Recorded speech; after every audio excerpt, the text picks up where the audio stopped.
Let's go to Branden Crowe now. He's been standing by waiting a long time. Crowe, thank you for doing so, my friend. Where do we hook up with you today? Branden?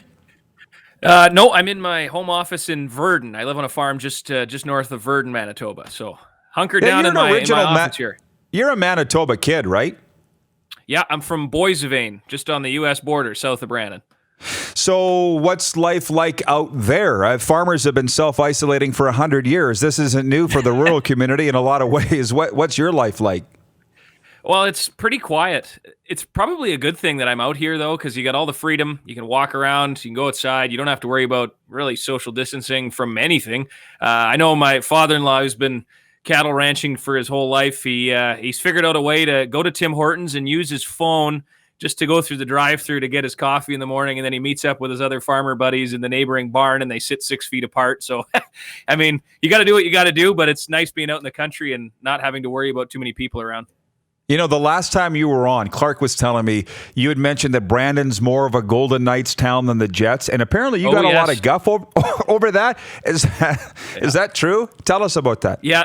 Especially there was one fella, I can't remember what his name is. I ended up blocking him on social media. He went on an extremely angry rant. Like, not just a, hey, Crowe, you're wrong, you're an idiot. Like, full on, like, threatening. Like, I have no idea what I'm doing. I should have my head checked. Like, and it went on for days. Like, this guy coming back at me saying I was crazy and all this. It was just great because then all of a sudden people from Branden were jumping on saying, well, you know what? He's not wrong because we do cheer for Vegas on top of Winnipeg. So it turned into a pretty funny for a while. The team was out on the road and the players were loving it, the back and forth. It was pretty funny, but I never thought that making such a simple statement would turn into something so angry. I don't know. That guy must need a hobby because he was just far too angry for something so simple. Well, there's nothing more freeing than block option on Twitter. I love it. Oh, the mute button's great.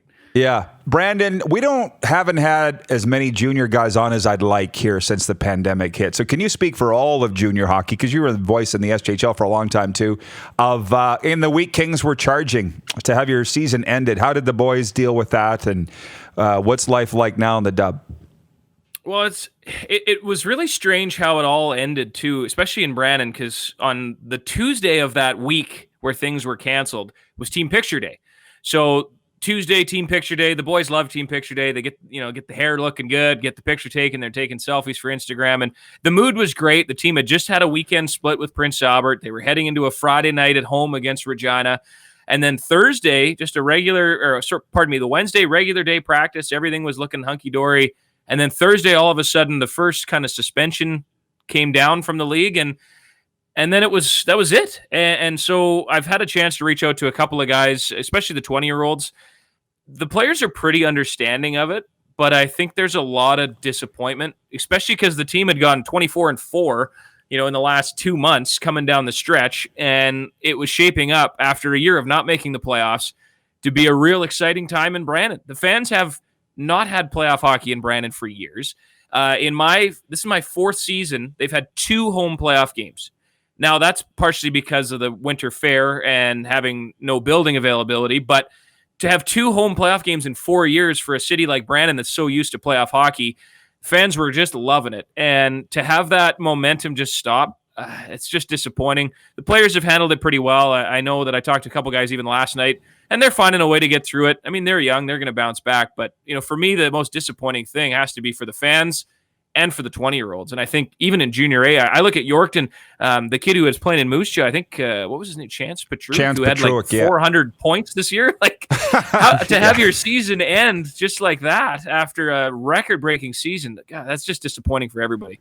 Oh, I know. Hey, Crowe, how are you? Hey, Dupes. Yeah, so there's so much. There's a couple things I want to get to. First, with that, the season, I mean, you guys at least are on the way up, right? I mean, it's going to keep getting better. You're going to keep building. But for lots, and I mean, you look at the run you were on, yeah, it was a lost opportunity, a lost run, a lost playoffs. And for teams that were there and it's their time to compete, you really miss out on it. And you've made deals, you've made trades. Do we know anything about that? Because that's a big question, is teams that have mortgaged their future, conditional draft picks, a lot of stuff to sort out. Will there be any resolution in any of that stuff, or is it just kind of like, well, that's the way it goes? I don't really know, and I've reached out right when it first happened. I talked to both, Dave Lowry and Darren Ritchie. This was kind of before the isolation. I'd kind of gone in the rink to clean up a few things, and I said to Dave Lowry, "Is there an opportunity maybe for the Western League to change the rules a little bit and maybe allow the 20-year-olds to come back for another year and have a 21-year-old age group in the league?" And that obviously that's just spitballing, but there's all sorts of questions, because I know Branden's got a ton of conditional draft picks. I'm sure Kelowna, a team that made all sorts of trades, they've got a ton of question marks now as to whether this pick is worth that or this pick changes to this. I don't really know if anybody, well, they're obviously not talking about it, but I mean, I don't know if you can reinvent things or if you just have to let it go. And I'm kind of in the same boat with the NHL right now as well. I mean, if you finish the season, but it affects the start of next season, is that really worth it? Because then you're messing with 2 seasons. So I don't know. I think, as the Bantam draft comes up here on Wednesday and as the summer goes on, I'm sure we'll start to see a few more things come out from the Western League. The thing I like about the Western League is, at times they can be maybe a little hard from the media perspective to get information out of, but I think they've done a good job of making sure that each time they put something out that they have it right. And they're not just putting stuff out there just for the sake of getting it out there. So I think if they do come out with kind of a list of provisions moving forward, I would expect things to probably stay pretty much the same as the way they ended. I can't see them changing a whole bunch of stuff. Yeah, I'm with you on that for sure. And then the other thing I wanted to ask you about is the new rivalry with Winnipeg. What's that like? And it's going to get pretty good, I think, when you look at what Winnipeg's got with their young players. You look at Ridley Greig and the exciting guys in Branden, and then Regina and Connor Bedard. It's going to be pretty exciting in the East, but specifically that rivalry, is it there yet with Branden and Winnipeg?